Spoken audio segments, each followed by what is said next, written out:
Hello সবাইকে, আমি পূর্ণিমা ব্লগে আপনাদের সবাইকে ওয়েলকাম। আমি আজকে আরও একটা রেসিপি নিয়ে চলে এসেছি, যেটা হলো নিরামিষ তরকারি। ঘরে থাকা কিছু উপকরণ দিয়ে একটা ঘ্যাট টাইপের করব।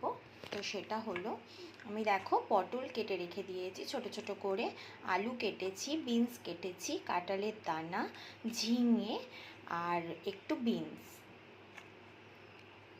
আর পেঁপে, এই কটা জিনিস নিয়েই আমি আজকে রান্নাটা হবে। তো চলো দেখি কিভাবে রান্নাটা করি। কড়াই বসিয়ে দিয়েছি, একটু তেল দিয়ে দেব,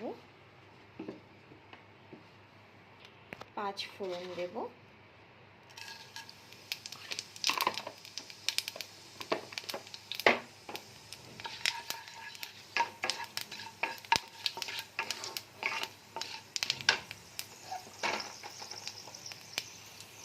এবার সবজিটাকে আমি ঢেলে দেব, নুন অ্যাড করে দেব, হলুদ দেব, দেখো একটু মিশিয়ে নিয়েছি। এবার আমি এটাকে একটু ঢাকা দিয়ে দেব। ফিরে এলাম 5 মিনিট পরে, ট্রাই দেখি। দেখো সবজিগুলো অনেকটাই মজে এসেছে। এবার আমি একে একে মশলা দিয়ে দেবো।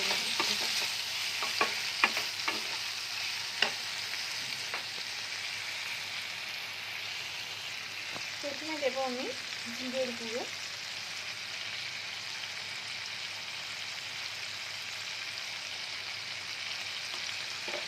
দেবো সামান্য লঙ্কার গুঁড়ো,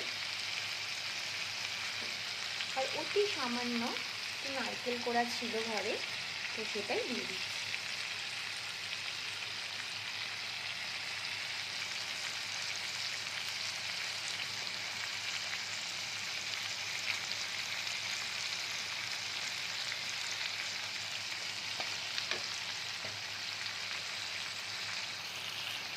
দিয়ে দেবো সামান্য চিনি, যেহেতু নিরামিষ তরকারি একটু মিষ্টি তো দেবো। এবার আমি এটাকে মিশ্রণটাকে নাড়িয়ে নেব। এবার আমি সামান্য জল অ্যাড করে দেবো।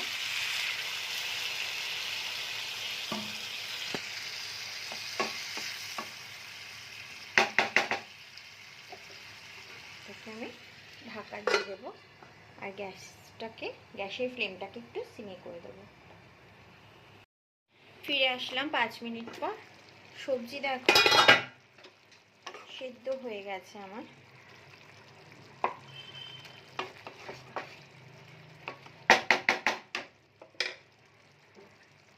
এবার আমি এতে গ্যাসের ফ্লেমটা এবার বাড়িয়ে দেব, আর সঙ্গে আমি এর মধ্যে ধনে পাতা অ্যাড করে দেব।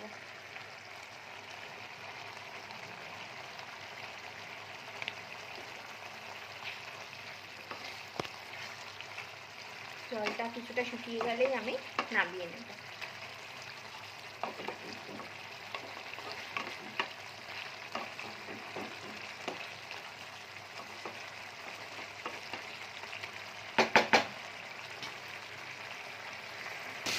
দেখো সবজিটা আমার পুরো গামাখা হয়ে গেছে। এবার আমি গ্যাসটা বন্ধ করে দেব।